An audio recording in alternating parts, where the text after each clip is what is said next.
Hello students. तो इससे पहले हमने देखा था कि स्फेरिकल सेल के ड्यू टू इलेक्ट्रिक फील्ड निकाला था और उसकी तीन कंडीशन थी।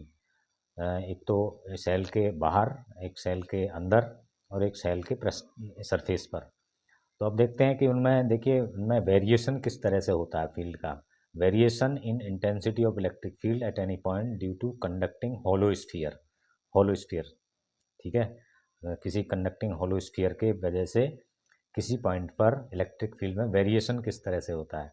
तो मान लीजिए ये एक होलो स्फीयर है जो यूनिफॉर्मली चार्ज है और इसकी रेडियस है कैपिटल आर।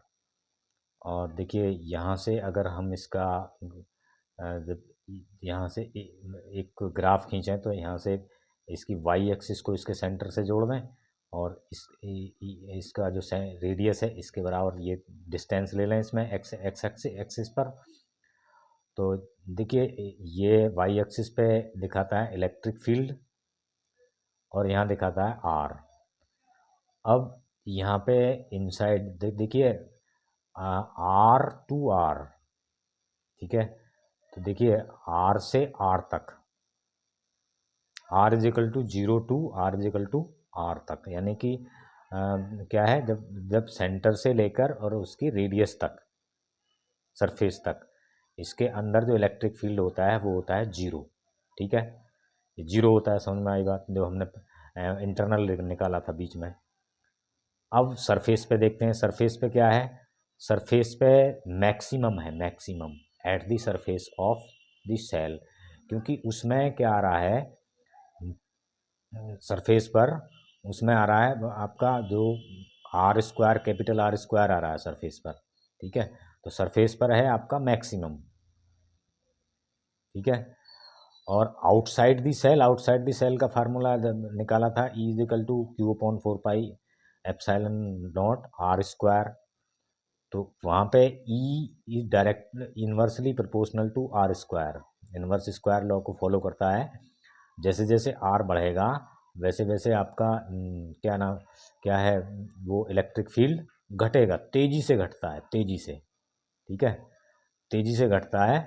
और तो क्या है, at the surface of the cell तो होता है मैक्सिमम, और out the shell, outside the shell, या मैं आउटसाइड लिखना भूल गया, साइड द सेल, तो E decreases according to inverse square law. तो ई डिक्रीजेज इन 1/r स्क्वायर। तो ये बहुत इंपॉर्टेंट है, इस पर क्वेश्चन बना के दे देगा, मैं MCQ बना के दे देगा, तो इसलिए आपको ये बहुत ही इम्पोर्टेंट वो है तो छोटा सा टॉपिक लेकिन बहुत इम्पोर्टेंट है, इस पर MCQ पूछ लेता है। तो फिर से मैं रिपीट कर रहा हूँ, सेल के अंदर आर यानी कि सेंटर से और उसकी रेडियस तक, यानी तो होलो स्फीयर के पूरे होलो स्फीयर में इलेक्ट्रिक फील्ड क्या होता है, 0।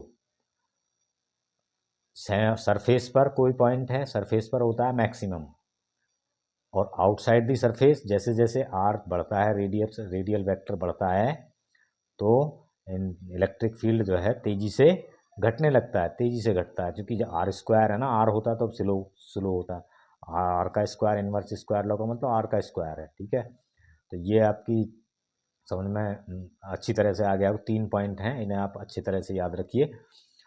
और तो इन बहुत इंपॉर्टेंट टॉपिक है, तो मैं समझता हूँ ये आपको ये तीनों पॉइंट याद हो गए होंगे, और विद डायग्राम।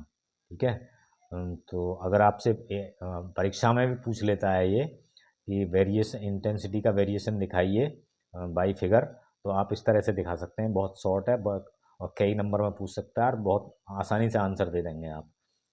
तो मैं समझता हूँ आपके ये टॉपिक समझ में आ गया होगा, और इससे आपका वो तीनों होलो स्फीयर के प्लेन सीट उसके स्फेरिकल सेल के ड्यू टू वो क्लियर भी हो गया। ठीक है, तो अब मैं समझता हूँ आपकी अच्छी तरह से समझ में आ गया होगा और आप इसे याद रख लें। ठीक है, तो आपके देखिए आप अगर आपकी अच्छी तरह से समझ में आ गया है तो आप इस चैनल को सब्सक्राइब करें, नए हैं तो लाइक भी करें, कमेंट भी करें, शेयर भी करें। और फिर से आपसे गुजारिश है कि आप जो है मतलब इस हमारे चैनल को ग्रो करने में मदद करें, और आपकी मतलब मैं आपके साथ दिन रात मेहनत करने के लिए तैयार हूँ। और आपकी जब तक परीक्षा होगी, परीक्षा तक भी आपका साथ देता रहूँगा। तो ठीक है, थैंक यू।